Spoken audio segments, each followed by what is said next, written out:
Ayuk right, they motion McCaffrey, backwards pass to McCaffrey, and he's going to throw downfield wide open. Brandon Ayuk, touchdown! San Francisco! He can run, he can catch, get on fire! Christian McCaffrey can throw! Now they go empty, and McCaffrey goes right. It is Garoppolo looking. Garoppolo under pressure, throws to the back of the end zone. Caught by Christian McCaffrey. Touchdown! CMC! Dynamite! One, just got it snapped in time. Inside handoff. McCaffrey finds a crack. Gets wide. 10, 5, 10. No, he got nailed on the goal line. Is he in? He's right on the goal line. What a run by Christian McCaffrey! They're going to give it to McCaffrey coming left. McCaffrey, touchdown!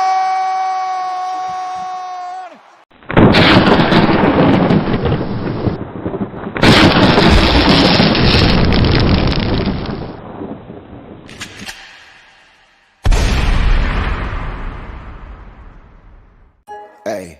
Breezy, Mo's Nose. Season 3, Peachy. It's about that time. Everybody turn your TVs on. The Mo's Nose, Peachy, Breezy, and Fair to God. They keep it nitty gritty when they bring you nine to talk. We two gorilla, silverback, nah, silver. You know it's busting good discussion cause we get it in. Every time you know we grinding, I was 8 to 10. We always play to win. The faithful going hard. It's Wayne, Breezy, Peachy, Mo's Nose, and Fear to God. Let's get it. Nitty gritty, it's the lightest talk. Don't like it, better take a walk. Nitty gritty, it's the lightest talk. We outline players up and chalk.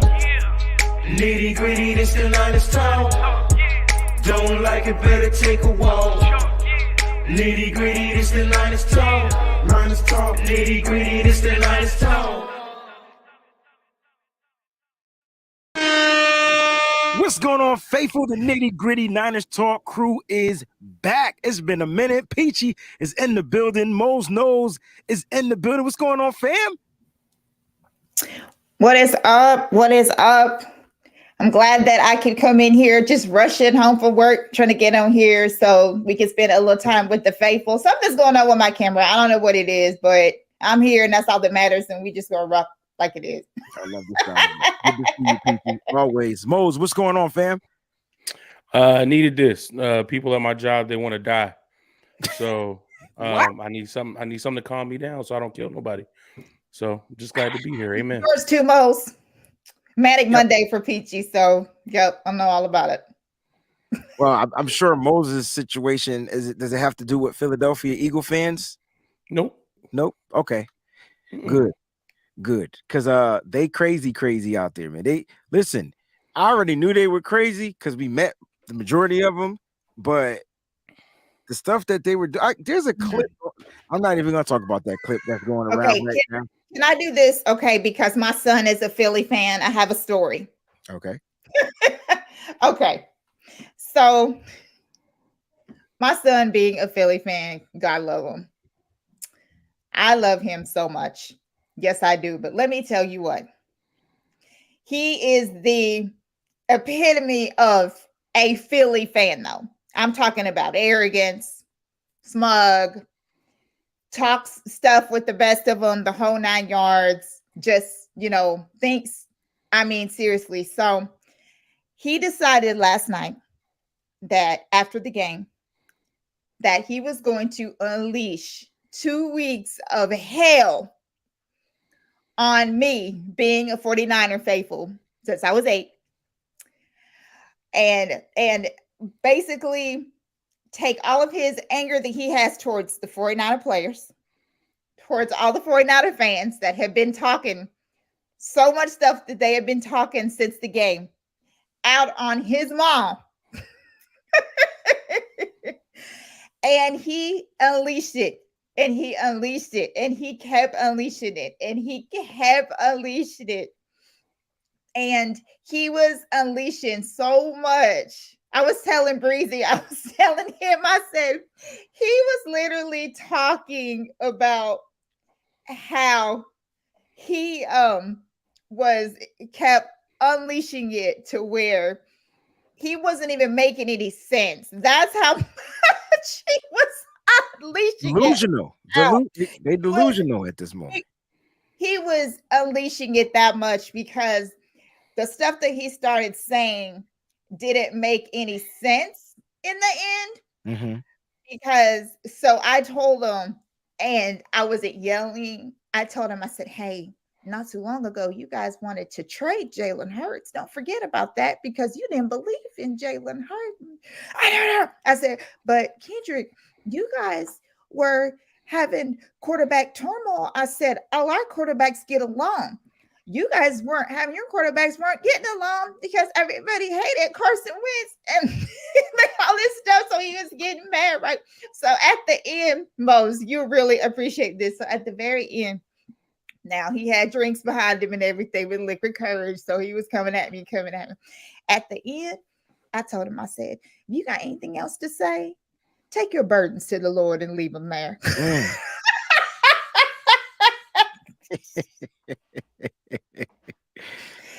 He didn't even know what to say after that. Did he go quiet for a minute? Did he at least go quiet for a minute? He didn't know what to say. Like he literally froze because he did not know what to say because everything that he said, I had to come back for. I'm sure that he could not stand what Colin Cowherd had to say today. I'm sure it made him really, really, really mad. I'm surprised he listened to it. Like it made him, but I let him do it. I said, you know what? Your team lost. I'm gonna let you unleash. But but like I told him, I said, but Kendrick, though, at the end of the day, but none of the 49 players were wrong because your defense, once they played a quarterback who was halfway healthy, who could throw the football, they didn't look the same out there. I'm just telling you. I mean, they didn't look like that vaunted D-line. I mean, they didn't sack Pat Mahomes. I know they didn't sack Pat Mahomes. I mean, it was They didn't sack Pat Mahomes. Look. But anyway, I was just So I just had to tell my story of. That's something we're gonna talk about on the show too, because it was like, obviously our quarterbacks, they injured our quarterbacks. So question is it because of our offensive line?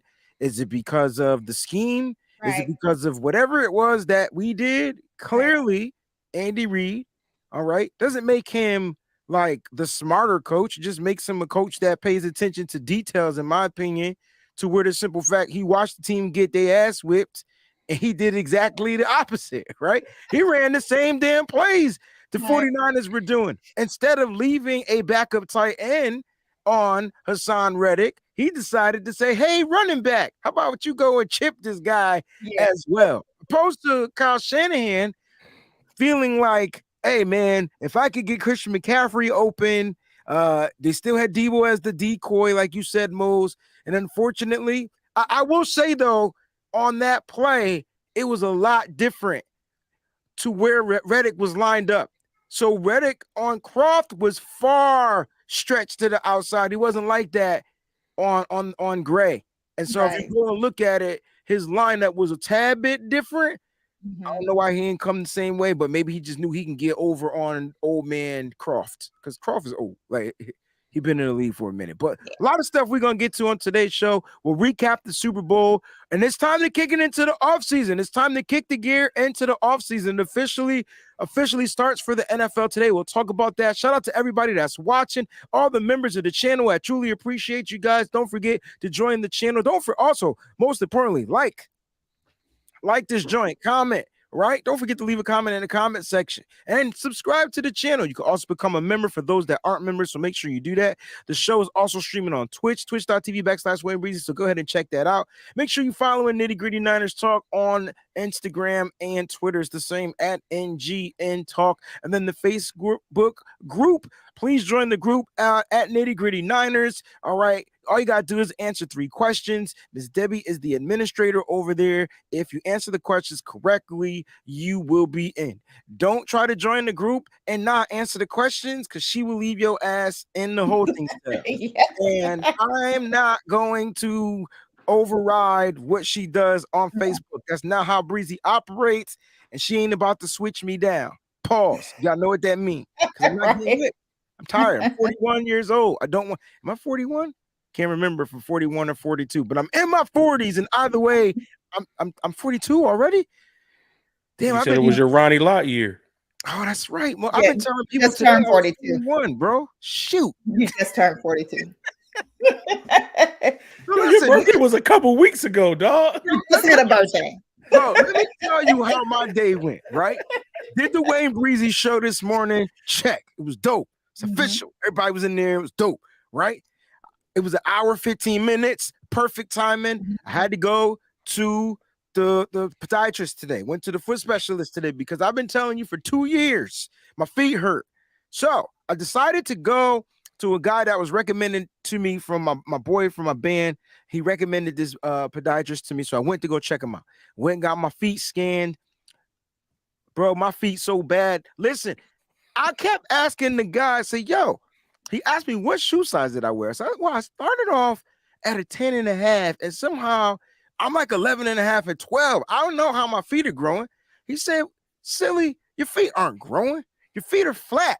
And since your feet has no arch to it, right? That's why I have that plantar fasciitis. There was no me rolling my foot over a ball that was going to help this, right? Since I have that, I had to get orthotics done, which I thought was going to be, $50, $60. You know what I'm saying? They just, no. Bro, listen. I can't even, I'm not even going to tell you how much I spent. All I know is I had to put it on credit. That's how much it costs to get orthotics.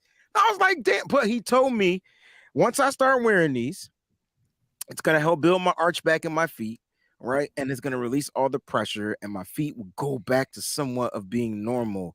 And I felt like a little kid in the candy store, and he wouldn't let me leave either. And so I realized what he was doing. He was trying to get me to buy every pair type of shoe in the store. Don't you wear dress shoes when you perform? Don't you do this when you do you work out, right? So if you're working out, you're just running, you wear these sneakers. But if you're gonna move laterally, you're gonna need this orthotic because it's fiberglass or some fiber optics. It was damn, whatever it was, he sold me. All I know is my feet are supposed to be corrected. Now, if my feet don't get corrected, there's gonna be a lot of slow singing and flower bringing, if you know what I'm talking about. Since we referencing Biggie on this evening. But that was my day. And then had to go get Rome, and I realized that young gentleman is a talker, and there's nothing I can do. Oh, really? Oh, I wonder where he gets that from. Peachy. Listen, that was my day, and now we're here. Shout out to Fair, who couldn't be here. He's actually working late. So it's good to be back. It's good to be seen with all you guys. Again, don't forget to comment, like, subscribe, all that good stuff. All right. If you got some ideas for some shows, there's the email nitty-gritty-niners@gmail.com. It is the off season. We do plan to bring you a show every Monday due to if see fit to our schedules and things like that. And don't forget, there is Nitty Gritty Niners apparel, which you can go to the shop, nitty-gritty-ninershop.com. Peachy is rocking the good old trade. You know what, Peachy? That's the last first round draft pick we've had. That's we won't right. have one until next year. Unless. You know what? Hey, let's do it. Let's do it. Let's do it. Let's do it. That's why I wore the shirt. Here we go. Houston picks up the phone. Yep. D'Amico and Nick is like, listen, man, I tell you what, I'm going to give you a first round pick this year and a conditional second round pick next year for Trey Lance. Now, why would they do that? Because, I mean, maybe they're not sold on D'Amico knows Trey. He knows what Trey Lance can do. D'Amico likes Trey, too. He said a lot of great things about Trey. He doesn't know a thing about Davis Mills. It'll be cheaper for them contractually wise to where they continue to build the team because Trey still got a couple of years left on his rookie deal. For the 49ers, it helps them recoup some picks, and they might just be all in on Brock Purdy. I don't know. I'm just saying. I'm just throwing the hypotheticals out there. But Mose asked the question, now why would they do that? Speaking of that, Mose, did you see the trailer for The Flash? Ooh. Bro, we talked about it in the group chat, dog. I Yes. can't wait. Yo, you excited. bringing back Michael Keaton? I know. Like, from 1985 Batman? Yes. Like, oh my God. Like Prince did the soundtrack Batman? Can't wait. Bro. All right. Back to the question, back to the hypothetical.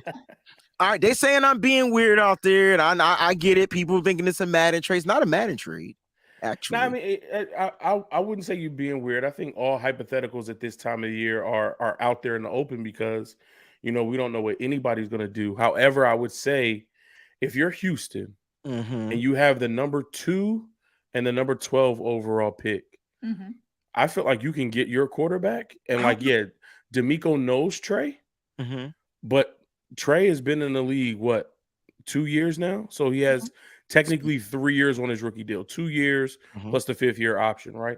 Where you can get a young guy now and have the full 5 years. But what if they're not sold on these young guys? Because when you look at the guys that are coming out, no disrespect to Ohio State's quarterback or the other guy, I can't remember team that he's from, but anyway, no disrespect, they just don't look. I'm not saying they can't come into the NFL, they won't be ready, but that's a good reason. But the upside you're going to get from a Trey Lance. He's a bigger guy. He's been working on his body. Unfortunately, he was injured a couple of his last season. Yeah. And so it's just the known opposed to the unknown. Now, as far as contractual situations, I like where you're going with this, Mo. But I'm just saying, what if D'Amico does do something crazy? Not saying he will. I'm just saying, what if there's an offer out there, opposed to signing like Jimmy Garoppolo as a free agent and then drafting that guy and spending more money on the quarterback and then getting that fix that you were talking about, having a rookie quarterback, which means they would have to waste the pick.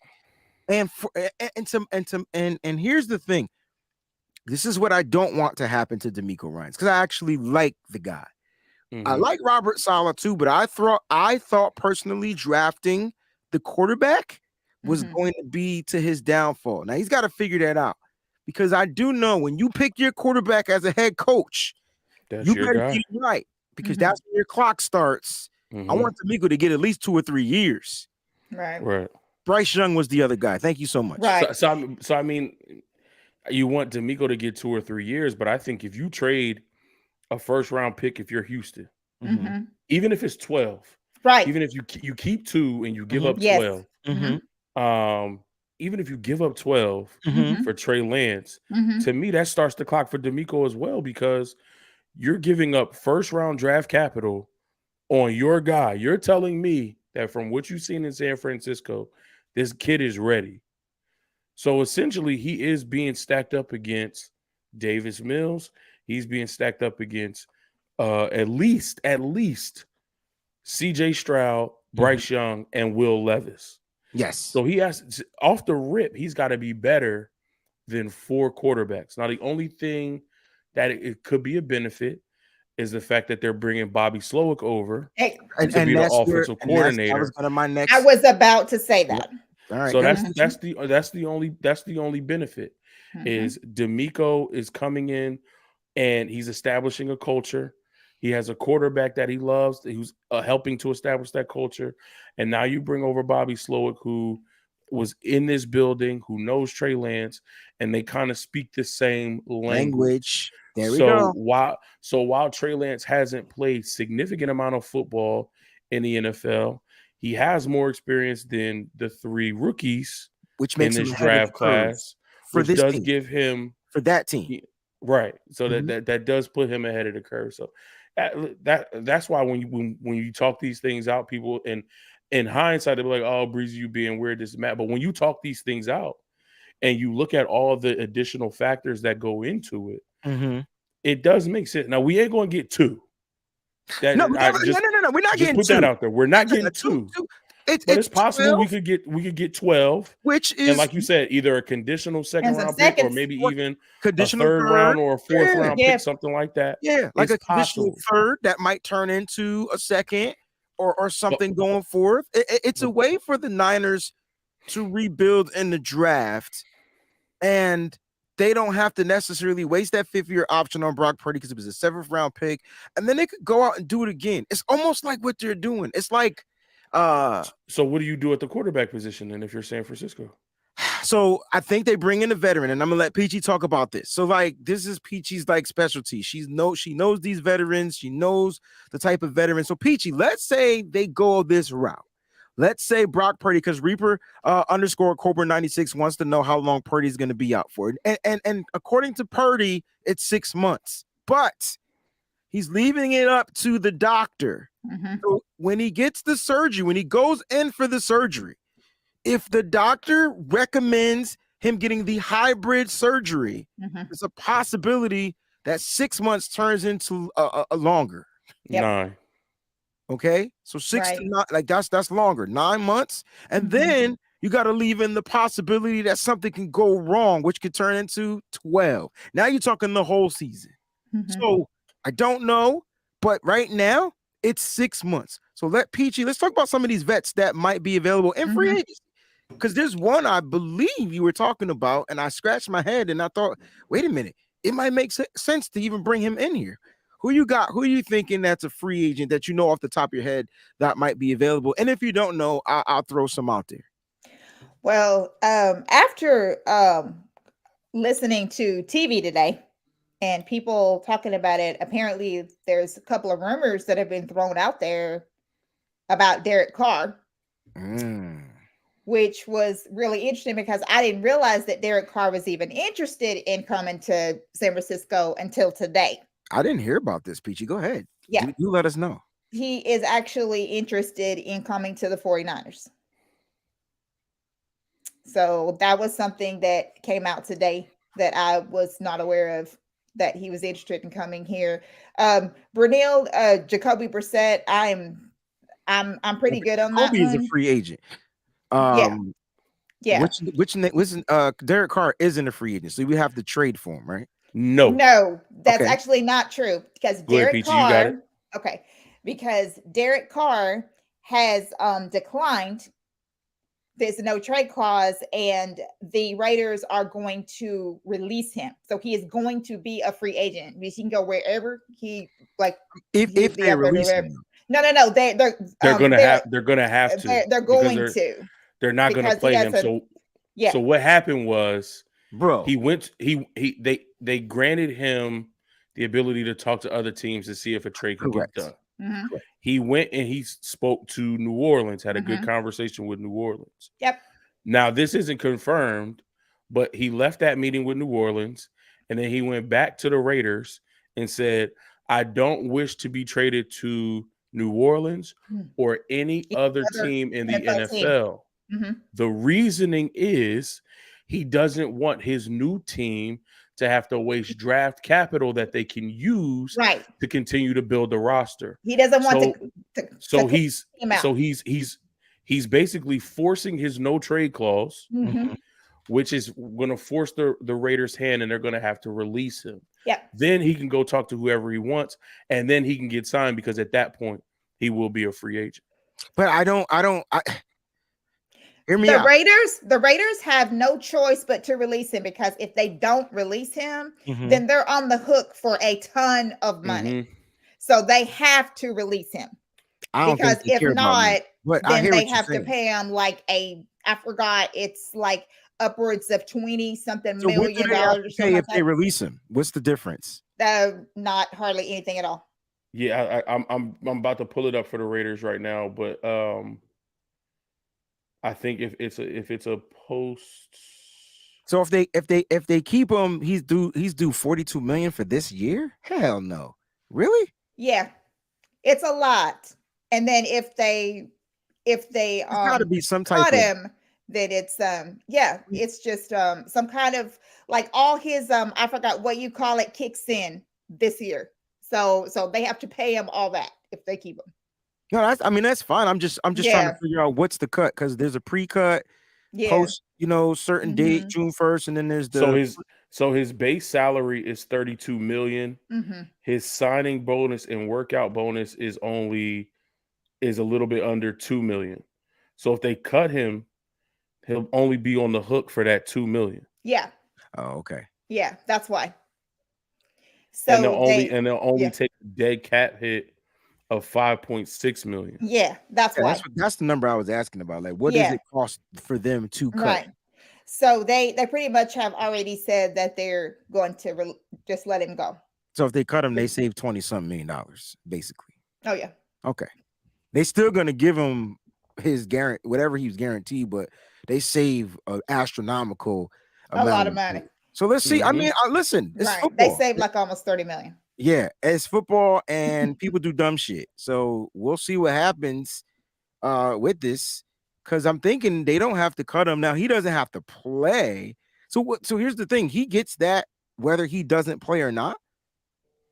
I thought football goes to your contract. Now, if he's on the roster, then he gets paid because that's his contract. Yeah, broken up per game, so he won't get paid all of that, right? He still has to play. So if he makes the roster, doesn't he get a roster bonus? I'm thinking how our contracts are worked out with your roster bonus broken down. So like if you make the roster, then your roster, the money that you was going to make for your roster bonus gets dividend or divided up into the amount of games you play, right? So I'm just trying to figure out this. Now I don't agree with Carr, but that's a savvy. I didn't say that I wanted Carr for everybody out there in the chat. What I said is that I was shocked because he never talked about coming to San Francisco, but until today, whenever I was watching the programs on TV, and they said that now the 49ers are being mentioned as a spot where he would, but of course we would be, because we're one of the top teams in the National Football League and we're set to win now. So of course he want to go to a team that is set up to win now. So it definitely makes sense that he would want to do that. And guys, by the way, this is a long off season, and these shows, we're just talking. Nobody wants to trade Trey Lance. That's not what we're saying. We are just talking about different things. Me a first round draft pick, his ass is gone. No, but what I'm saying is, if I can recoup something for Trey because I like what I saw from Brock, I think you move on from him and you just take the whatever you lost. I just think that's how it works. I don't, like you said, no one wants to trade him, but then if there's a team dumb enough to make you an offer that you can't refuse, that's tough. But now I will say, as far as Derek Carr, and I think I had talked to Breezy about this last week, I will say that now Derek Carr hasn't exactly been around the best like offensive coaches. And we've all seen what Kyle can do with players. We don't know what Derek Carr will look like with Kyle Shanahan. And at this point in his career, we don't know. Derek Carr just wants to win. Right. I think it's time. He just wants to win. So I don't think he's coming in with an attitude or a mindset of I'm that guy. I don't care what Kyle's saying. I want to do things my way. Right. He wants to win. And one of the things that I do know about Derek Carr is the attitude that he has and the leadership that he brings is something that's special and you don't get from a lot of guys. Like he is one of those fiery, competitive guys, that understands the game of football. Like, while he hasn't been a top 5 generational quarterback, he has been pretty good. He's had some good years. He's done some special things in this league. And I think if you give him a team that has the number 1 defense and an offense that boasts Christian McCaffrey, Deebo Samuel, Brandon Ayuk, George Kittle, like I understand he's had weapons with the Raiders. Yeah. Like he's had Darren Waller. He only had Devontae Adams for 1 year. Right. Outside of that, who have his receivers really been? Right. Like they went out, they needed a receiver. They went out and they drafted Henry Ruggs, and we all know what happened with that story. Good point. Like they had Brandon Jacobs, but the only reason why Josh Jacobs. The only reason why they had Josh Jacobs is becoming a free agent is because this team didn't pick up his 5th-year option. Correct. They didn't know he was going to have the year that he had, and the only really reason why he had that year is because of what Josh McDaniels does offensively. So we saw some different things, But like Peachy said, Derek Carr really hasn't had a great offense around him or great offensive coaching. You bring him to a type of team like the 49ers that has everything in place. Yeah. And we just need you. Everybody hates this term, or they used to hate this term, but now everybody's throwing this. We just need you to manage the game. Right. We need you to manage the game and don't turn the ball over. That's We just need somebody healthy who can get out there and I think that's where I am. Get the ball out of your hand. I saw somebody in the comment section said, we just lost 4 quarterbacks in one season. Well, let's talk about that, because if you run your quarterback up the middle consistently, 9 times out of 10, he's going to be accessible to some type of an injury, right? All right. And then with Jimmy Garoppolo, you knew he was fragile. He gets hurt every season.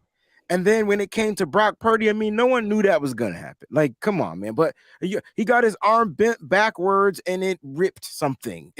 No one knew that was going to happen. And then, I mean, technically, Josh Johnson got a concussion and just couldn't come back and play.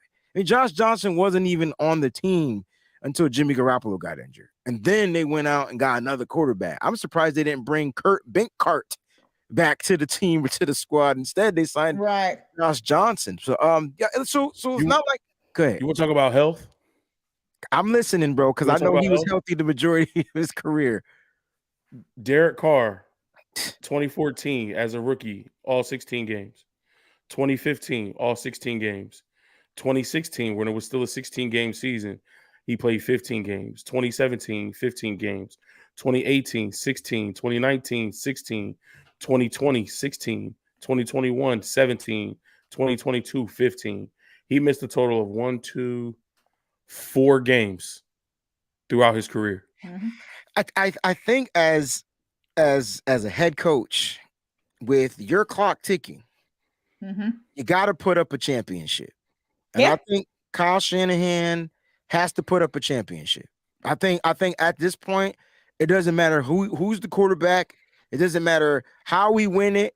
I don't care if we get a holding penalty at the end of the Super Bowl and it gives us a first down, we can kick a game-winning field goal. Exactly. Kyle Shanahan has to find a way to win it.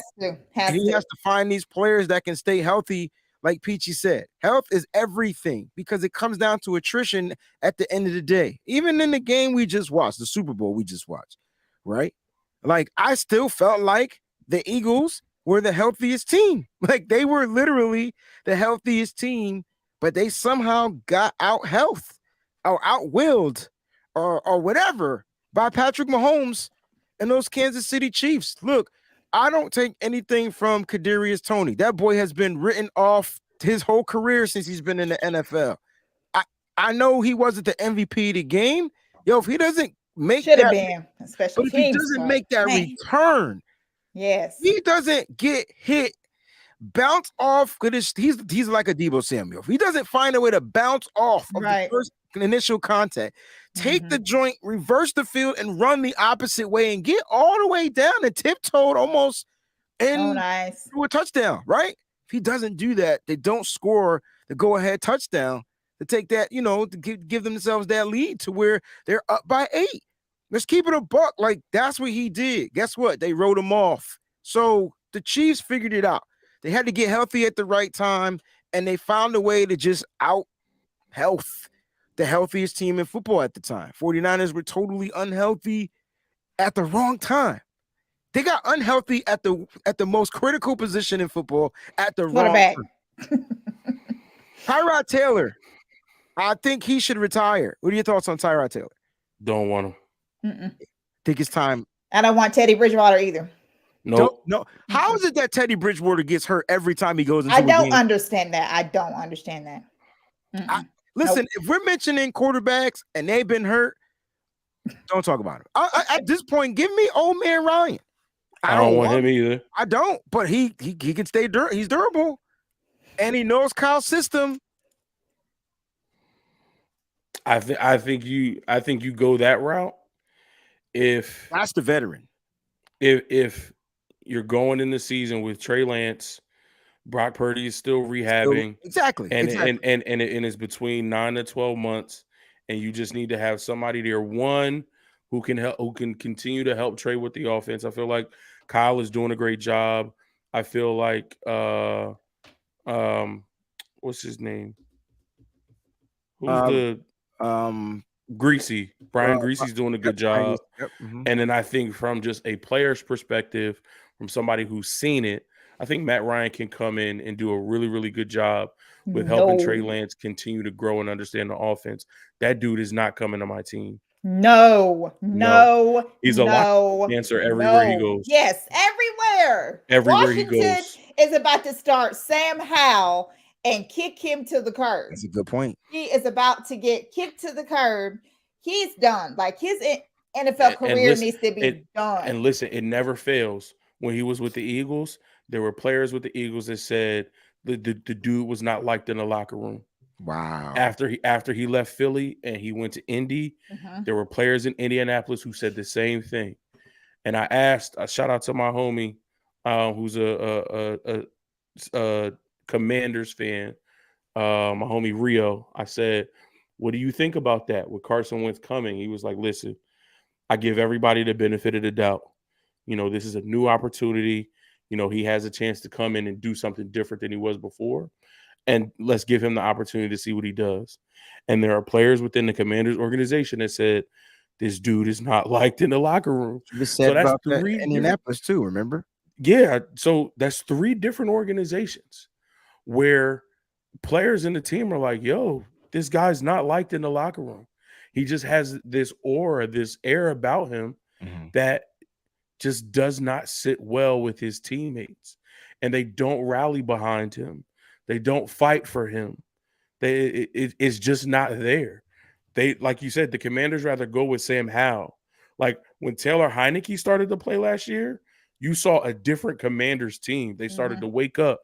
They started to play better. They started to fight for each other. They weren't doing that under Carson Wentz. And it's some about the guy and his personality. And the funniest thing to me was it was early on this season. They caught Ron Rivera. Oh, yes. He was talking about the quarterbacks and talking about, winning and losing. And he said something bad. And then, like, the very next press conference, the week later, they asked him about it. And he got, like, defensive.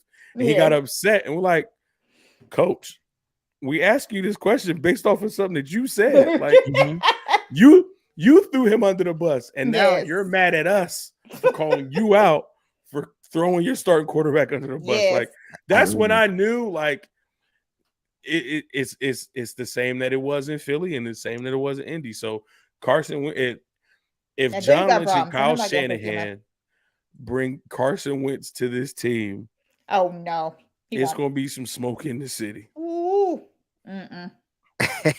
He doesn't. He does not fit our locker room culture. Not at all. He doesn't. All right. So according to PFF, here are the free agent quarterbacks in their top 100 ranking. So there's probably others outside their top 100. So Lamar, they got Lamar Jackson up here, Geno Smith. I mean, we don't have the capital, but no, I'm just talking about hypothetical scenarios. I'm just giving you I feel you, but if we talking about hypothetical scenarios, do we try to trade for Lamar Jackson? Bro, that's another injured quarterback, bro. Okay. As much as I like Lamar Jackson, at this point, give me Daniel Jones, bro. Like, bro, you know what? Listen, give me Daniel Jones. You know what? Like after what we were able to see with him under Daboll, listen, I'll take Daniel Jones too. Now, here's what I like about Daniel Jones. He's healthy. He did get injured at one point in his career, but he relatively stays healthy. And the reason why he got injured is because he runs too damn much. But I think he had to do that before Saquon Barkley just hit the ignite button. He would be coming to a fire-powered offense, and I think it bolsters up the competition. So now you bring in Daniel Jones, you got Trey Lance and Brock Purdy. Oh man, that quarterback room is sweet. The only thing with Daniel Jones, you got to pay him. But what though? Come on, man. They declined his 5th-year option. I'm sure he's going to get signed, but this is just a hypothetical, right? What? I mean, based on where the numbers are for quarterbacks now, he's not getting that. He's not getting top tier money. I mean, who honestly makes more money next year, him or Jimmy Garoppolo? Who makes more money? Yeah, who gets the bigger contract? He does, because he's the younger player. He's the younger player. He has a higher upside. He's a better quarterback throwing the ball, and he finished the season. Jimmy didn't. So they're projecting him to get a 4-year, $40 million deal. Yeah, $115 million guaranteed. 4-year, $40 million. It's $160 million total. $115 guaranteed. That's what they're projecting. Yo, Geno for Daniel Jones. For Daniel Jones. 40 a year. Yeah, that's about right. 4-year, $160 million. Yeah, bro, that cat about to get paid. Yeah, because this is what I was thinking. Because he didn't pick up his 5th-year option. Yes, he had one good year, but he doesn't have much beyond that. He's still kind of growing and maturing. If you could get Daniel Jones for anywhere from 20 to 25 million, I feel like that's a steal. But if they projected him to get 4 years, 140 million, 160 million. 116 guaranteed. Because that's just where the market is for quarterbacks. The market is, because freaking Jalen Hurts is probably going to get anywhere between 50 and 55. So, I mean, Jalen Hurts is a free agent? No, but he's coming up on his, because Jalen Hurts was a 3rd-round pick. Right. So he get 4 years after his 4th year. He need a contract. So, but he got 1 more year though, right? But they're going to pay him early. Work on those contracts early to. Yeah, so that explains why he had the year he had then. Yeah, they're gonna pay him in the offseason. So they're probably going. So what you're saying is once his deal gets done, it resets the market. More than likely. The year that he had an MVP type season. Oh yeah, definitely. And the performance that he put on in the Super Bowl. Yeah, I mean, we could talk about the fumble, but beyond that, Jalen Hurts was spectacular. Oh, it was amazing. No doubt. He's gonna get 45 to 55 million a year, and he's gonna reset the market for sure. Yeah, you definitely. Here it is. They said that it'll be upwards of 50. Over 50. A lot of people are probably like watching the show and they're like, what in the hell are they talking about? Right. And so it's off-season talk. Right. And so the 49ers, it's weird, right? Because there are 2 things that the 49ers definitely need to figure out. One, Kyle Shanahan has to figure out his coaching staff. That's a whole nother monster. So while we're scouting talent, he ain't thinking about none of that. He's going to be putting together the remaining coaches that are gone. He's got to replenish that. So I trust Kyle to do that. He did it last year. Oh, yeah. Weeks kind of get acclimated to the NFL, and then they hit a stride after that week. And so that's Kyle Shanahan. But here's the thing. Free agency is first. Legal tampering period is in 28 days, 30 days to free agency. Yep. There's a bunch of free agents that's going to be talked about. The 49ers have money. They don't have a lot of money, but they have money. So let's just keep it a buck. They do have some bread that they can cash in. We watched them spend money last year on Mooney Ward when they didn't have a lot of money. That's right. Expect some restructuring deals to go down. Christian McCaffrey will probably be the first to restructure, and watch how the 49ers and Parag Marathe figure out a way to maneuver this. Exactly. It's about moving money from this bank to this bank. Yep. So I can pay this guy, and you're gonna get this, and you're gonna get that. All right. So expect some stuff to go down. Since we're talking about free agents and since we're talking about the new year, because this shows we're gonna be done in 15 minutes. I promise, yo. Off season, hour shows max. Let's get into some free agents, right? Because I want to talk about 49er free agents, and then I want to know from you guys. Give me an offensive and defensive free agent. If there's a list you could pull up, give me an offensive, defensive free agent the 49ers must sign. Like a guy that they must sign. I don't care about the money. I don't care about any of that. We can play hypothetical. We got the money to sign somebody. I want to get your offensive and defensive free agent. Now, before we do that, let's go ahead and get into the Niners. So the Niners have 23 unrestricted free agents, okay? not 21, not 22, but 23. Total 28 overall when you add in the restricted guys, Ooh, Lordy. PRFAs. But this is a list. Going through this list, okay?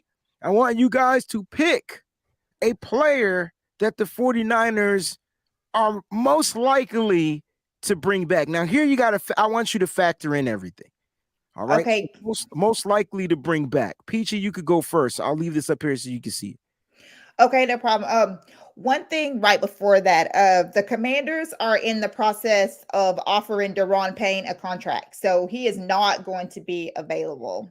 All right, and that's they are going to take care of him before anybody starts salivating and trying to figure out how they're going to get him. I mean, we could salivate, and I tell you what, a deal isn't a deal until it gets signed. And so, if you feel like Deron Payne can be bamboozled or away from the Commanders, cool. But I tell you what, they got a young defense. And I think Ron Rivera is like a player's coach, and a lot of people love him. They love to play for him. So yeah, that was it. You know what I'm saying? All right, Peachy. Okay. Let's back to that list. The list back up. Sorry. All right, here we go. These are the 49er unrestricted free agents. You bring back one. We're all going to bring back one. Who are you bringing back? Who do you think, excuse me, not who are you bringing back? Who do you think the 49ers are bringing back off this list? I'm sorry. Oh, wow.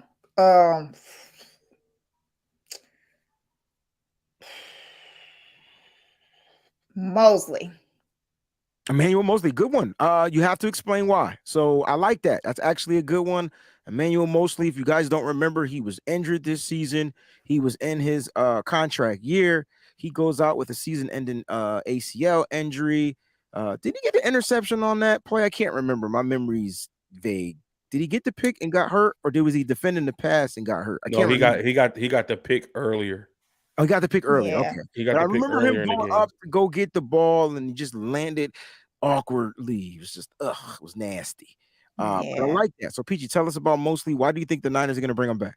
Because Mosley just when Mosley's out there, he's one of the best corners that we have out there. And I really feel like that everybody else just gels different when he's out there. We really missed having Mosley out there this year. If he can just stay healthy, that's the only thing about it. And just, man, if you could just find a way to just stay healthy. I definitely want Mosley back. I like the pick. It just seemed to look a lot better when Mosley's out there. I think you're 100% correct. I think the secondary was a force to be reckoned with. Nobody was throwing on us. This is when the secondary was like number one in the NFL, right? Exactly. Talanoa Hufanga had like all his interceptions when Mosley was playing. but seriously, because they were able to play man and zone at the same time, and they were locking up. They were playing zone on one side with Mosley, and then man on the other side with Mooney Ward, and the defense looked crazy, and it allowed Hufanga to kind of like play in the box and freely play and line up at the line of scrimmage, and then it allowed Sean Gibson to get acclimated to the system and be a good, not ball hawk, but like it's just a guy that can move around out there, play center field, right? Boom, that's what you got. Moment Mosley goes down, secondary takes the hit. Then you started seeing the deficiencies in the defensive line. I don't know if you peeped that, but the defensive line kind of went down. A little bit of it. And usually, according to Deebo Samuel, the defensive line helps make some people all pros. But in the 49ers, it looked like they had some all pros out there that the defensive line really wasn't helping. They were making the defensive line better because you talked about Mosley. So I love that pick. I think it's in favor of the Niners, Peach, because he got injured. Oh, yeah, definitely. And so the Niners set up something team friendly. It should be pretty good. It's gonna be one of them deals. Hey man, you're amazing at what you do. I just don't know if you'll be able to give me a full season. I tell you what, you're free to test the market, so go do your thing. But we got an offer for you. He's not restricted, so they can't match anything. But they will have an offer, and I'm not sure if other teams believe in him as much as the 49ers. So we'll see. We'll see. Great pick, Peach. Mose, I'm going to put the list back up there. All right. Who do you feel off of this list the 49ers are going to bring back? Peachy said Emmanuel Mosley, and it made sense because it kind of makes your secondary stronger, much stronger. Who are you going with? She actually took who I was going to take, so this one's tough. I got to go with old reliable. I got to go with Daniel Brunskill. Ooh, wait a minute. What?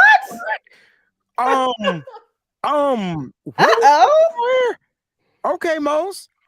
I just think for what we do offensively, I think we saw Kyle trust some young guys this year. I think it worked out. But I also know that if something were to happen to anybody on that offensive line, there's nobody else that he trusts enough to come in and play tackle, guard, and maybe even center than it is Daniel Brunskill. He is the Swiss Army knife on the offensive line. And as much as I don't like it, Breezy's question was, who do I feel the 49ers would bring back? He changed the question. He asked Peachy, who do you want to bring back? He said, no.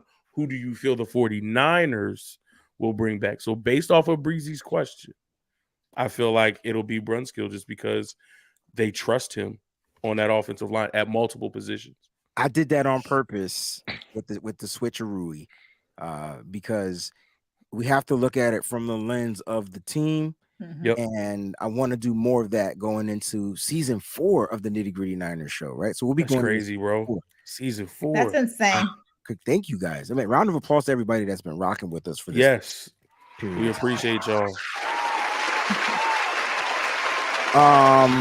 So yeah, I wanted to change that up. And so, you mentioned Brunskill.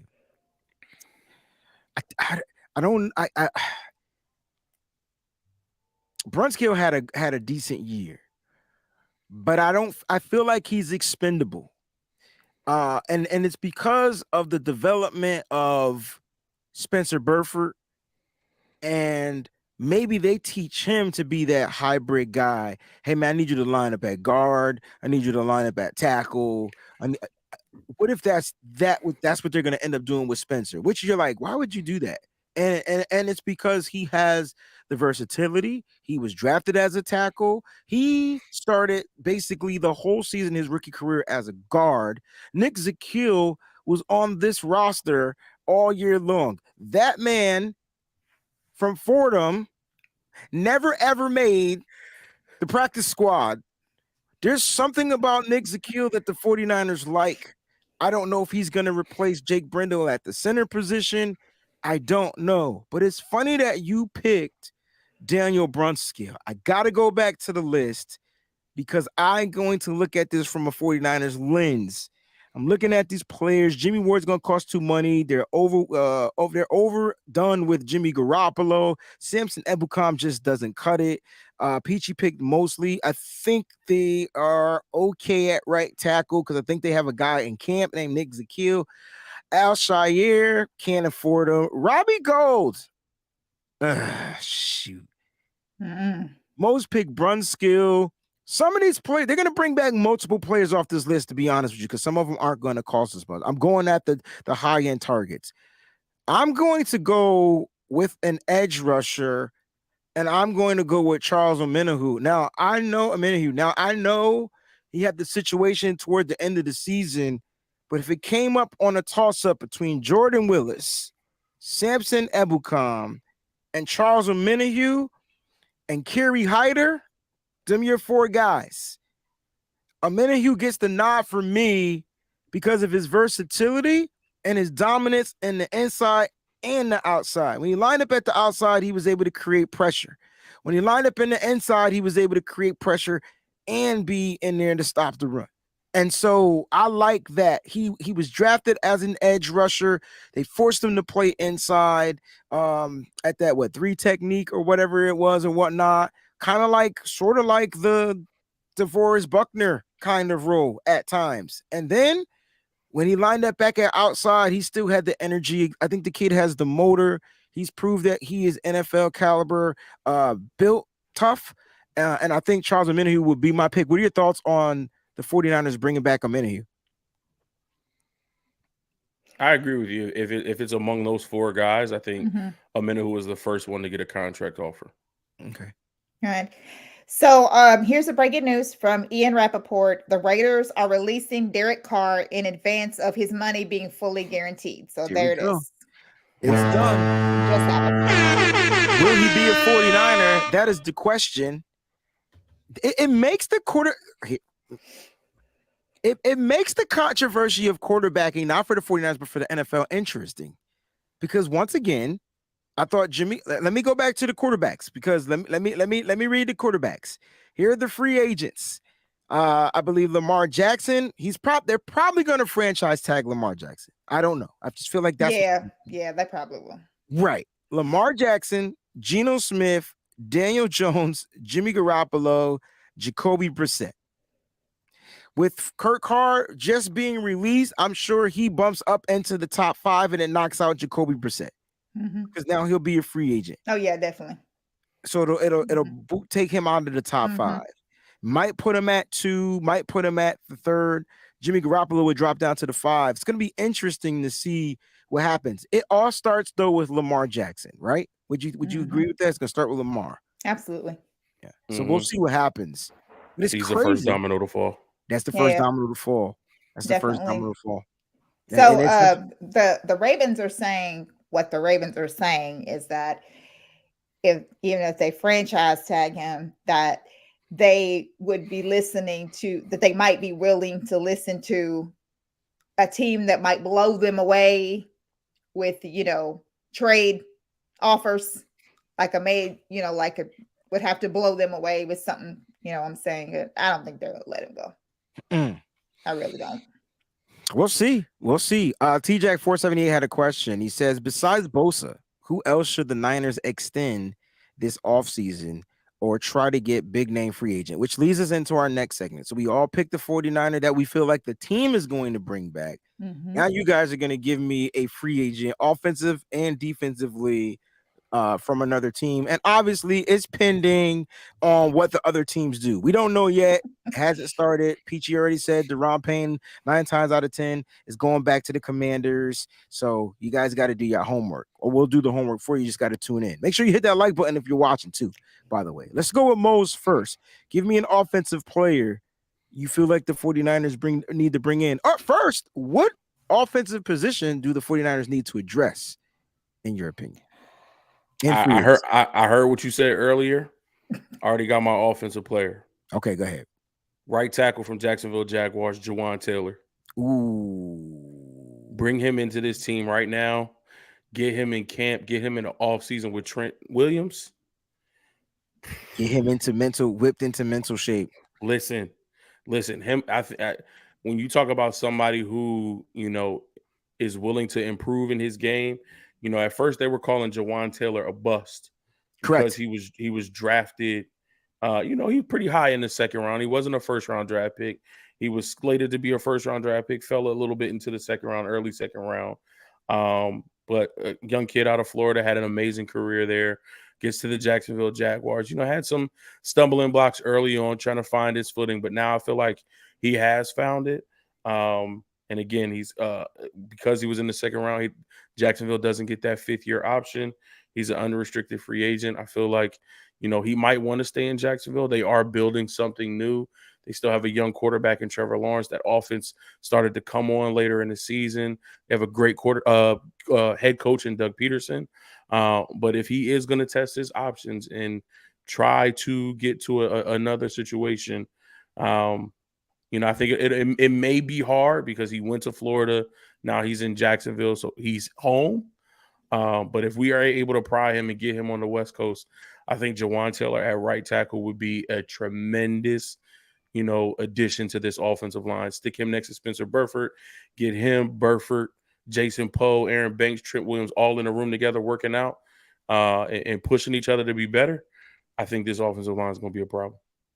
All right. I like that. Mose went with the offensive line. Peachy, offensive player, who would you go with? If they even address an offensive player in free agency. Key needs would be, I would say, center, tight end, Those are some of the positions because they got Dwelly, believe Croft is a free agent. It's just George Kittle. I don't necessarily think they need to pick up any. I'm going to read to you the available tight ends. Okay. All right. So Dalton Schultz, Evan Ingram, who had a phenomenal year. Yes, he did. Mike Gesicki, Hayden Hurst. Didn't the 49ers look at Austin Hooper at one point? Yes. And then Foster Moreau are the top tight ends of the top out of the 100 for PFF. These are the top guys. Give me Gesicki, man. I just love that dude so much. Yeah, I like Gesicki, but does he help the 49ers? How would he help the 49ers, guys? Because I know he would help us vertically in the passing game. Right. He didn't help Mike McDaniels. That's why they didn't feature him. And I think it's because they couldn't use him in the blocking game. Yeah, that's true. That's true. And we know that that's a prerequisite. If you're going to play tight end for the Niners, that you have to be able to block. For sure. Absolutely. So that's true. So that's why I think I scratch you. I think Dalton Schultz is going to cost too much money. Oh, absolutely. And I think that if I don't know, Evan Ingram and Gesicki, I don't think fits. It would come down if I was looking at a tight end, maybe Hayden Hurst or Austin Hooper would be the guy that I think they try to go back around with. Yeah. Out of that position. If they address the tight end. So you don't have to address that position, but that's just who's there. Defense is going to be much easier to talk about because we're kind of stacked in the offense. Peachy, I already have my defensive player that I want. So you'll go first in the defense. All right. So here's who I would address in the offense. Jake Brendel is a free agent. It's an unknown of who's going to play center. So they don't know who's going to play center. They don't know who's going to play right tackle at this particular moment, right? Connor McGovern from the New York Jets is soon to be 30 years old. Well, he is 30 years old, soon to be 31, I guess. And the 49ers usually like that veteran type of a center. And so I think that they try to bring him in here. If he doesn't get signed, I would bring him in here. He's a great run blocking center. That's what the 49ers need, guys that can get out there and get quick. And his pass blocking was pretty good. Here's his grades, right? So his pass blocking grade was close to a 70 this year. And then his run blocking grade was like a 77, which made him 13th overall in tight ends. So that's a guy, Connor McGovern, or they could bring in former first round Garrett Bradbury, but he just wasn't good with Minnesota. Like he wasn't good. He didn't pan out to be what I thought. So it's coming down to that. And that's if they don't sign Jake Brendel, which possibly he can be back. Remember, we said that some of those free agents on that list from the unrestricted won't require a big chunk of money. So the 49ers will be able to sign a hefty few of those guys. All right, so we'll see what happens. Let's go defensively and we'll get up out of here. How about that? Let's go with Peachy first. Mo's, I'll end with my defense. My defensive free agent crush. Peachy, who you got? Jesse Bates. Jesse Bates, safety out of Cincinnati. How likely are they going to franchise tag this guy again? Like, he's so mad. He does not. He wants others so bad unless they figure out something because he does not want to go through this again. It's like the franchise tag is like a gift and a curse, right? I mean, if the market is high for safeties, you're gonna get paid for at least 1 year. Right. But guys want security, right? And that's where the franchise tag sucks. I like Jesse Bates though, and he's over it. And he publicly lets people know that he's over it too. And he was hanging with the 49ers this past week. Yes, he was. 49ers, and Nick Bosa says, great group of guys or something like that. It was a weird. Yep, it was awesome. Yeah. Okay. All right. I like it. I love Jesse Bates. I think his price tag might be a little bit too high, but I think if we really, really want him, we'll go get him. Oh, yeah. These aren't my defensive players, but when I was thinking about Jesse Bates and if somebody took him, which Peachy did, I actually like an Ohio State player and a Michigan player as backup options if we don't go after Jesse Bates. Okay. At the safety position? At the safety position. So who do you have? Because I know who I want. I like Von Bell. Von Bell. Another Cincinnati Bengal who's a free agent. Yep. And I still like Jabril Peppers. I think I don't he's know why. young. How is he a free agent? Wasn't he a free agent last year? He only signed a 1-year deal.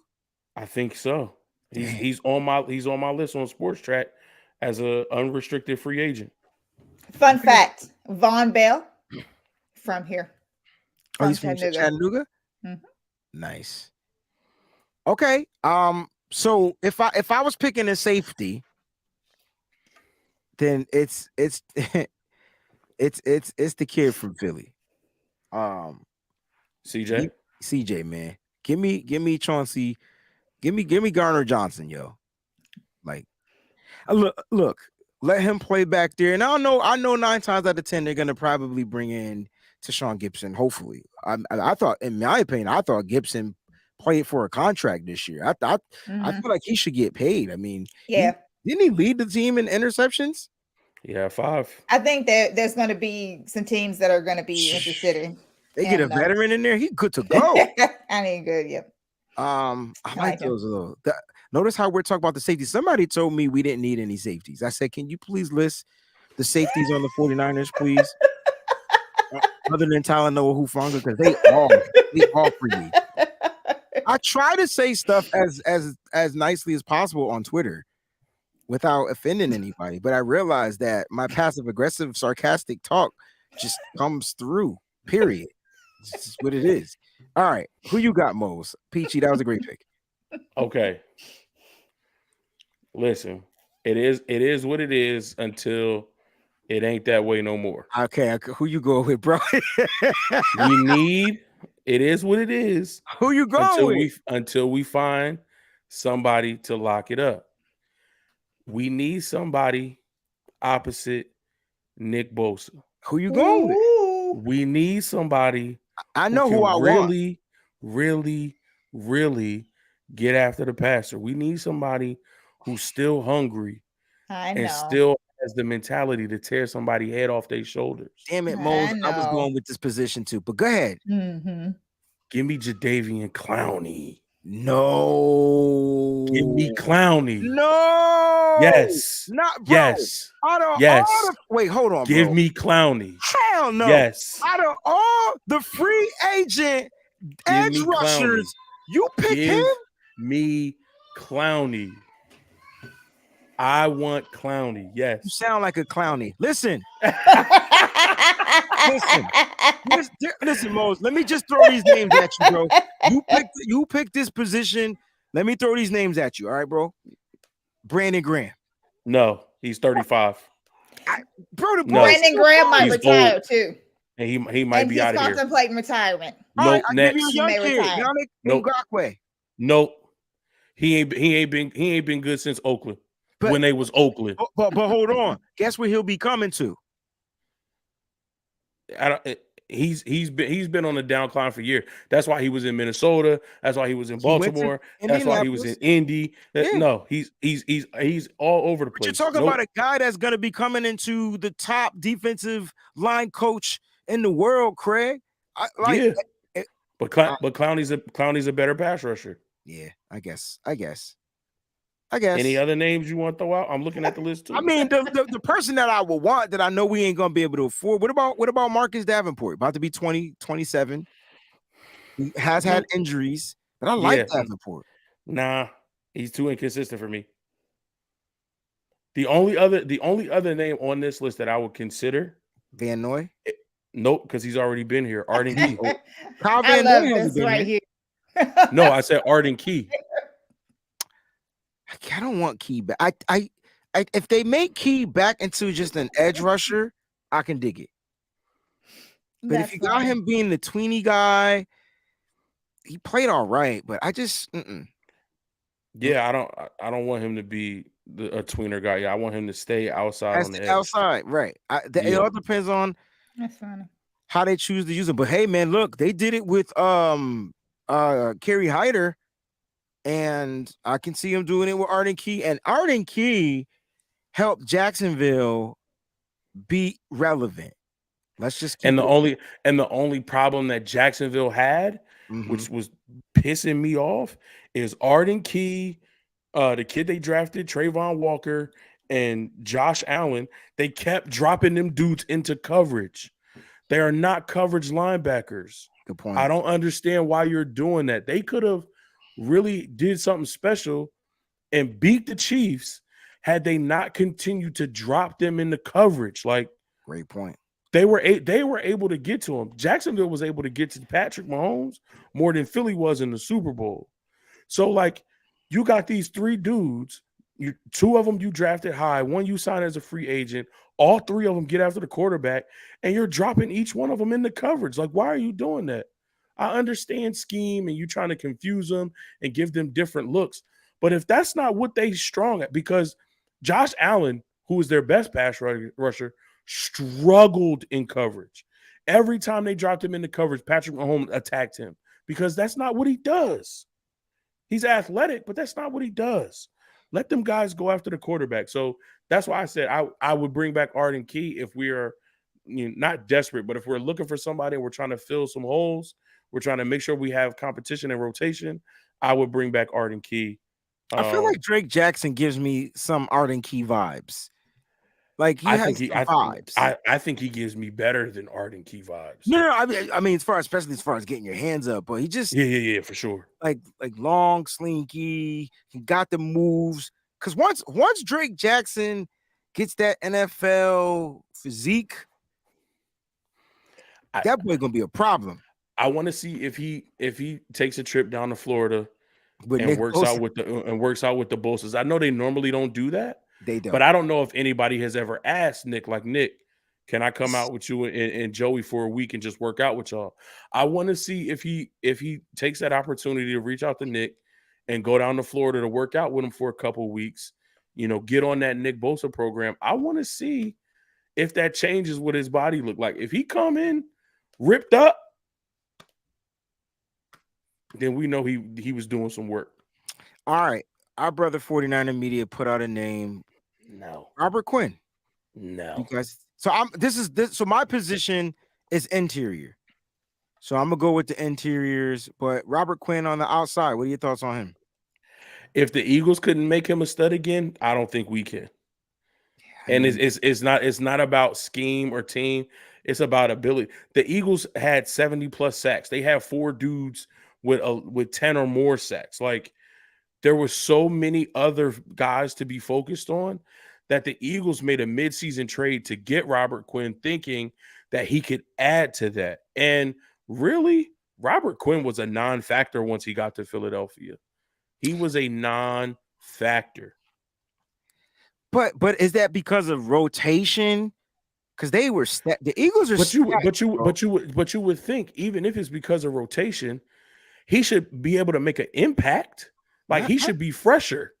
He is older. He'll be 33, but like, because of that rotation, he should be fresher. He should always have fresh legs when he comes in, because the guys in front of him is working and wearing out the offensive line that they playing. Then he should be able to come in and do something, make some type of splash plays. If he still got the ability, he wasn't doing it in Chicago. Philly made a trade to bring him in. He wasn't doing it in Philly. I don't think it has anything to do with scheme or team. I think just he's another player that's on the decline. Personally, like, you talking Super Bowl this year, and I'm gonna keep it a buck, yo. If I'm the 49ers, I'm going after as many Eagles as I can. And the reason being is they might have that 1 or 2 years left in the tank. And for the 49ers, that's all they need. That's all they need on that defensive. I feel like the games were lost, obviously, because Brock Purdy gets hurt. So then let's fix the trenches on the offensive line. Let's figure that out. Let's figure out a way to fix the trenches so that, they don't get bullied around on the field. Then on the defensive front, I felt like we were getting pushed back. And there's no disrespect to Kinlaw, but he just ain't it. And so I feel like you gotta fill that void. And yes, you draft a defensive tackle for sure. You draft another one, right? You don't have to get him in the third. You get him in the 3rd, 4th, 5th round. You draft a ton of them, right? On top of that, you see how Khalil Davis is playing. You bring back a couple of guys that's already there. Like like when I go back to the 49er free agent list, there's 49ers got to bring back Hassan Ridgeway. They got to bring him back. 1 year deal, bring him back. Bring him back. All right. Right? Now I'm gonna go look at the Eagles again. I'm gonna be like, hey Hassan, how you feeling about Hargrove, bro? Like, what are your thoughts on him? You know what I'm saying? See what they say, man. That's a kid I would bring back. Bring here, Hargrave. Javon Hargrave, he's 30 years old.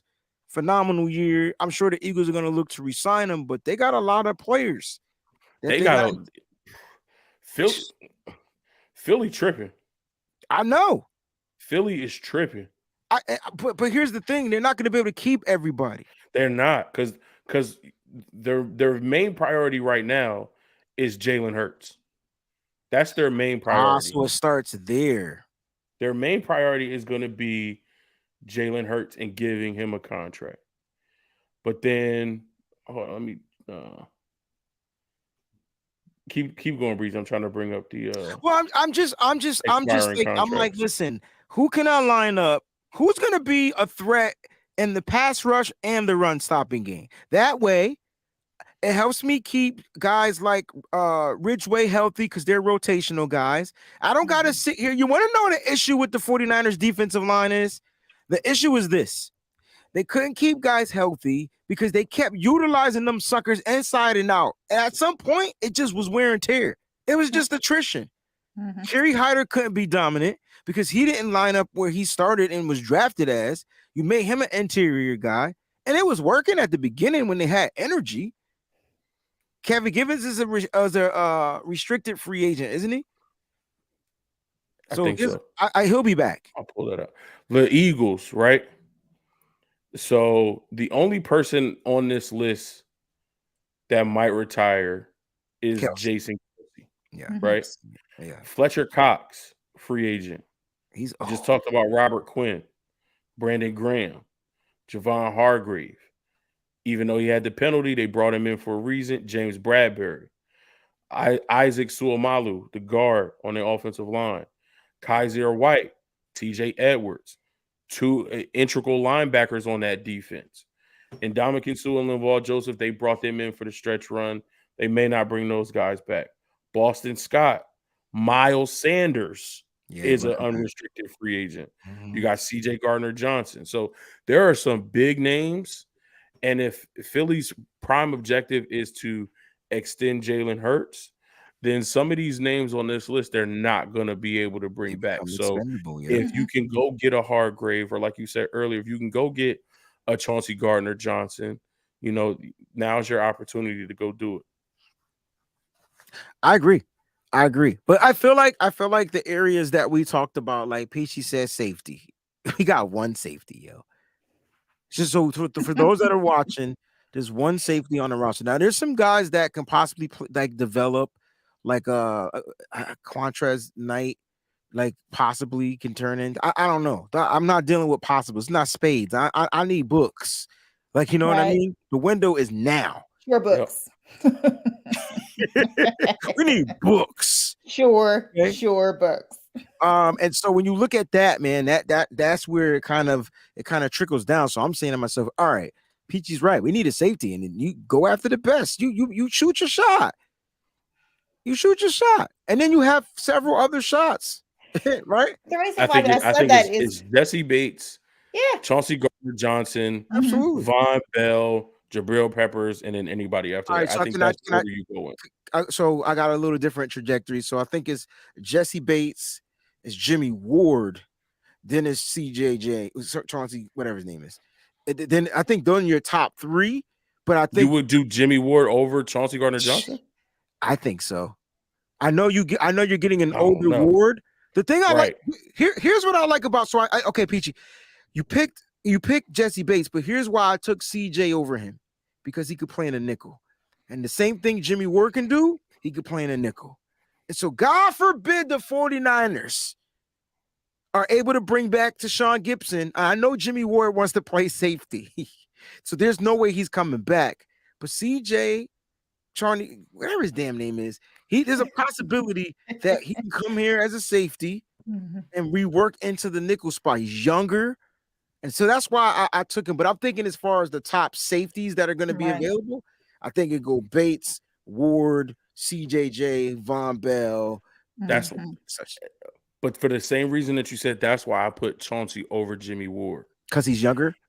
Not just because he's younger, because he's willing to play the nickel. He's willing to play anywhere because he just wants to be on the field. Okay. Jimmy Ward has shown this thing, like, bro, I'm a safety.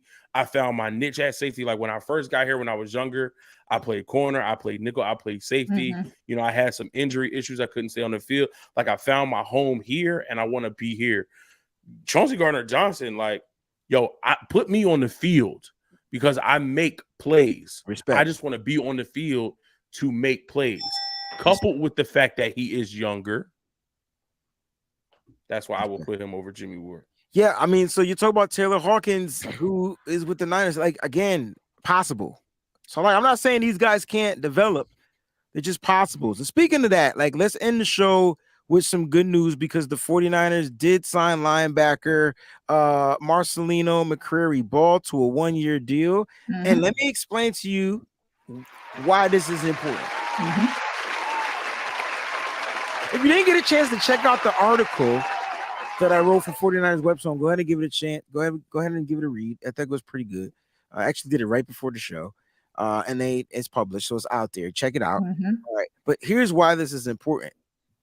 And I was talking to Tony, and it was like, yo, Breezy, how crazy is it that they signed him to a one-year deal? What have they been doing with a lot of their younger players? They've been giving them what? 1-year deals. Contracts. That means the fact that they gave this is the language that the 49ers are talking. The fact that they didn't give him a futures contract, they gave him a one-year deal, simply means this. They expect him to come in here and compete for that linebacker spot. I'm sorry, but I think Azeez is just going to command way too much money. Yeah, definitely. And he needs to go to a team where he's going to be the Drake Greenlaw or the Fred Warner. Because in my opinion, he's more of a Mike linebacker. That's Houston. Forgot about them. Damn, that's Houston. And I forget who put the story out there. So I'm not taking credit for it. I heard it from somebody else. But when Azeez first came to the league and he was a young guy trying to make the roster, he like lived with D'Amico Ryans for a little bit, like sleeping on his couch and stuff, like, and like they built like a big brother, little brother type of relationship, which I think also helped Azeez to grow and mature and develop into the player that he's become. So, you know, he has an opportunity to get a contract to secure his future for 2, 3, maybe even 4 years. He has a chance to go to a team that's rebuilding. He can help establish the culture, you know, help install the defense that D'Amico wants to run. And he has an opportunity to be a starter and show what he can do. I think he goes to Houston. Very well said. It makes all the sense. The stars are aligned for him. He's going to go there and probably be that Mike linebacker, which you've seen him do when Fred Warner went down. Who was the Mike? It was Azeez Al-Shaair. They left Greenlaw at the will. If you guys don't understand the terminology of the Mike, the Will, the Sam, listen, I'm going to do a Patreon on it. I'll go ahead and break it down to you there, but it's just simple. It's your weak side. It's your strong side. So on your weak side, you're usually covering guys that go out like and passing. And so that's why you see Drake Greenlaw out there covering, playing in the zone, dropping back, playing in coverage, also in there on the tackles. And I think when it comes to Azeez Al-Shaair, like he's also your base down guy. And so like he wasn't used in nickel because he wasn't the better coverage guy. He wasn't better than Greenlaw in coverage. Now, if Greenlaw was out, he played the weak side and he did it well. But that's why Greenlaw got the contract, and they set up for Azeez to go out there. He's going to get a contract this year. He's going to get a nice sizable contract. Undrafted, right? Undrafted to a contract. That boy is a problem. That's something dope. But congratulations to Marcelino McCrary-Ball. If you guys don't remember me, he had the interception in the preseason. Sure did. Okay. Not only did he have the interception, he returned the shit 57 yards. That boy is fast. So that's what you're going to get. You're going to get speed. You're going to get ball hawking abilities. He's going to be able to track that ball. Glad the things he needs to work on would be his tackling, his recognition of the run opposed to playing it as a pass. Little things, but you get that when you get reps. When you're out there just being a practice squad guy, those aren't reps. So the more he plays, the more he's going to grow. I think he's going to fit right in. You know, the only thing missing, Peachy and Mose, is DeMeco Ryans. Yeah. Now, I like Holland. I think he's a great linebackers coach, Johnny Holland, right? And I think we still have Johnny Holland, great guy. Marcelino McCurry-Ball, also great guy. Met him in Atlanta. He's really cool. But I think Fred Warner is at a point right now where he can be almost like now player coach, especially for the linebacker group. Mm-hmm. Like he's reaching that stage in his career where those guys in that room are looking to him for everything. How to be a pro, how to prepare, how to study film, how to carry yourself off the field. And it's a standard. To me, everything he's setting the standard. He is the standard. And I think because he has so much respect from all the guys in the locker room, I think the guys in his position room, you know, they have no choice but to try to attain that level, which I think also helps out. And again, like you said, that is a huge credit to DeMeco Ryans coming in and developing these guys as players, as men, as leaders. So yes, his presence will be missed. But I think everything that he's done, you know, he's left a mark, especially in that linebacker room, I think will be fine. There it is. Let's get to the super chat contributions. We got a couple of them from Sean. Shout out to Sean. He says Grant said that Purdy isn't good enough to win a Super Bowl. Don't skip over the don't AKA. skip over that. Don't skip over the AKA. This ain't a shot. He said Grant, AKA Albino Stephen A. Smith. Why couldn't he just be like what's the white dudes? Why couldn't he just be what's the other dude I can't stand? Skip Bayless. Yeah, why couldn't he just be Skip? Nah, because Skip be saying some outlandish stuff, yo. What's the other guy, Peachy, you watch? It got so bad that, like, Peachy, what's the guy you watch that liked Trey Lance because he was dating his daughter, and then Colin Cowherd? Yeah, ain't that Grant? That's Grant more Grant. No, because Colin Cowherd, he flip flop, and like that's one thing I can say about Grant. Grant don't flip flop. Grant won't flip flop. Got you. Grant don't flip flop. Cowherd flip flop too much. Okay. And Skip Bayless, like, he's on TV as a Cowboys fan, caping for the Eagles. Oh, they got robbed. The Eagles. I didn't watch any Super sports Bowl stuff. champ. I'm like, yo, you really saying all this as a Cowboys fan? Like, okay, you just want to be on the opposite side to argue for no reason. Always has to be, yeah. Okay, you just got to get a word in. All right, so Albino Stephen A. Smith said that Purdy isn't good enough to win a Super Bowl. He's kind of the guy, Purdy, that's been proving people all his life. You think Hurts gets a Butterfinger sponsorship because he had that fumble? That was more like it looked like, all right, so if you go back to the fumble, it looked like he was losing his footing and then trying to tuck the ball in at the same time. You ever almost fell? You tried to brace yourself. Don't nothing else matter but you not busting your ass. That's kind of what I got. Right. We spent zero time talking about that too, as far as that whacked at field that they were talking about today on TV. They spent a lot of time talking about that crazy field. But you know why they played on? I don't talk about it, teams. Because the Chiefs played on the same field. It didn't fuck with them. No, it did. It was both of them. Too. It was both of them that were talking about it. So that's what I was. So the Chiefs fumbled the ball because of the field being messed up? It was even. No, they didn't fumble the ball, but they were slipping and sliding and trying to get in and out of routes or breaks. Welcome to Arizona, right? Where the 49ers play. Yo, remember that year we had to go there and that had to be our home? Was that that was a COVID year? That was COVID. Yeah.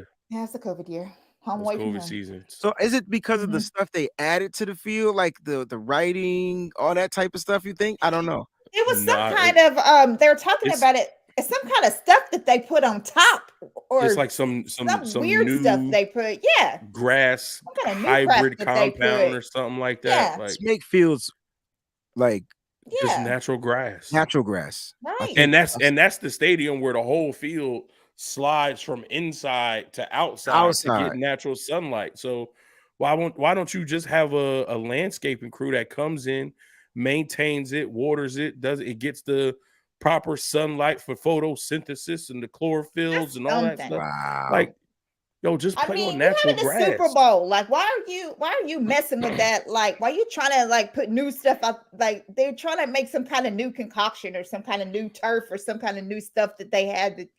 Like, why are you doing that for the Super Bowl? Well, then at least it was fair because it effed up both teams. So yeah.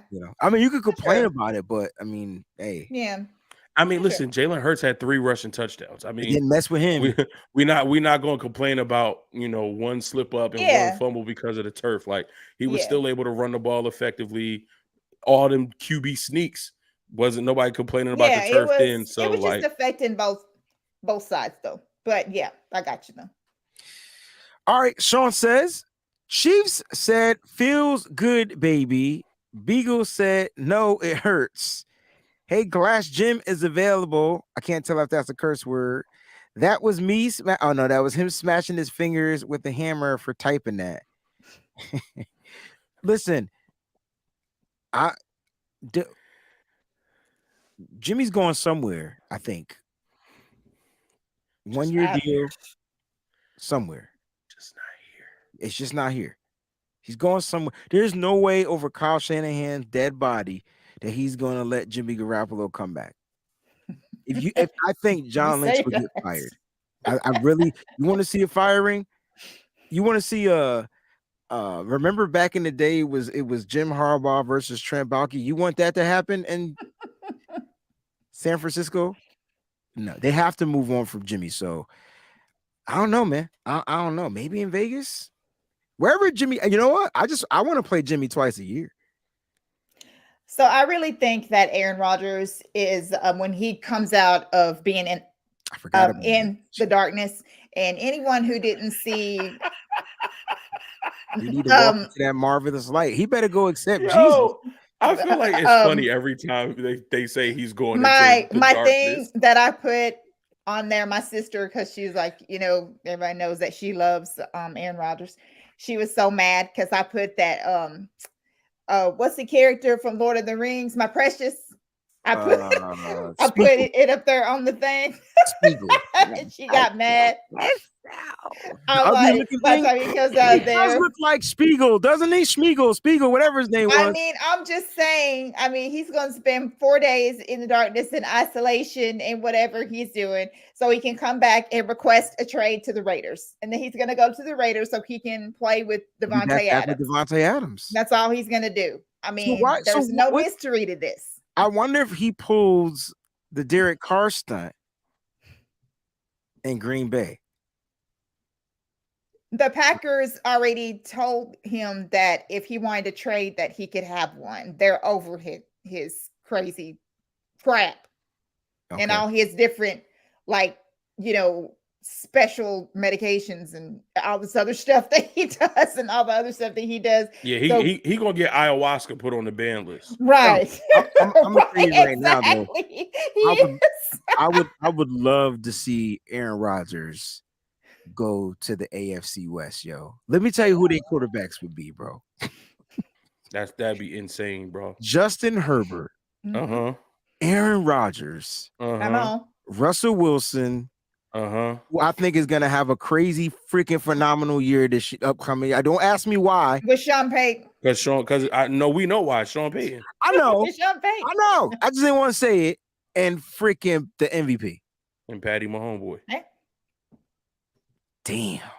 Because Sean Payton has already cleared out all that extra stuff that all the privileges that Russ had there in Denver. All that stuff is gone. Sean Payton he got rid of his office.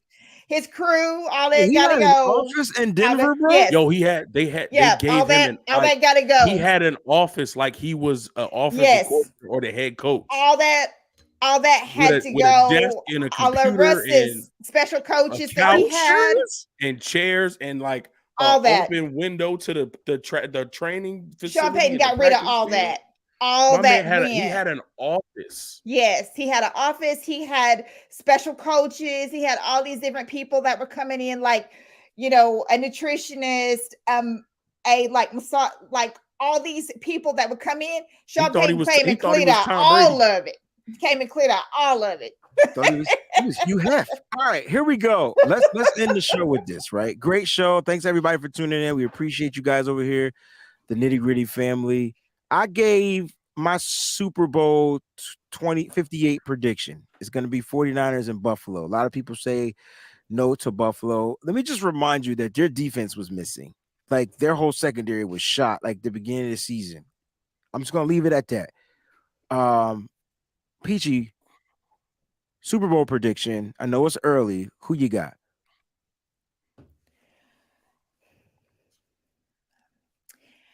I have my other Super Bowl prediction that I had. I had the 49ers with the Bengals. 49ers, Bengals. Who you got, most?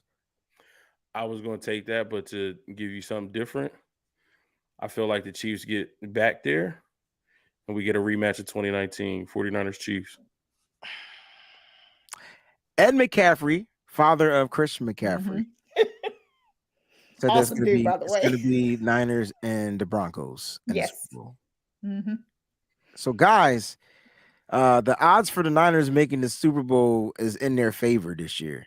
Like, it's about to be crazy. Now, everything's pending on who we get, blah, blah, blah, all that good stuff. But if the 49ers can get Steve Wilkes to keep that defense at number one, and whatever way he does it, okay, keep the defense number one by any means necessary, okay, and find a way to get a healthy quarterback, whether it's Trey, whether it's Brock, it's going to be one of the two.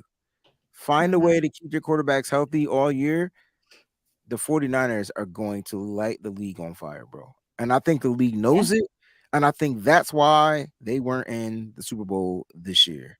Because once that league get lit on fire, ain't no way they putting that junk out. I'm just telling you, because last time I checked, the script was in, and I'm gonna leave it at that. Mose, Peachy has been real. Any final thoughts? We'll get up out of here. Oh, sorry. Rodgers is he does look like droopy, but then there's times when his hair is stringy and his eyes are big when he's on those drugs. He looks exactly. I'm trying to tell you, nobody watched Lord of the Rings. They don't know what the hell I'm talking about. That's what I'm trying to say. Like, I'm telling you that's what Aaron Rodgers probably looks like now, because he's on all that stuff right now. Wasn't Spiegel, wasn't he the Hobbit at one point, and he wore the green too long and it turned him into that? Yes. And it was doing it to Frodo, remember? So he just has that one strand of hair sticking out. Sometimes Aaron Rodgers looks like that, bro. He does. But droopy too. Sorry that last. Sid is crazy. My precious.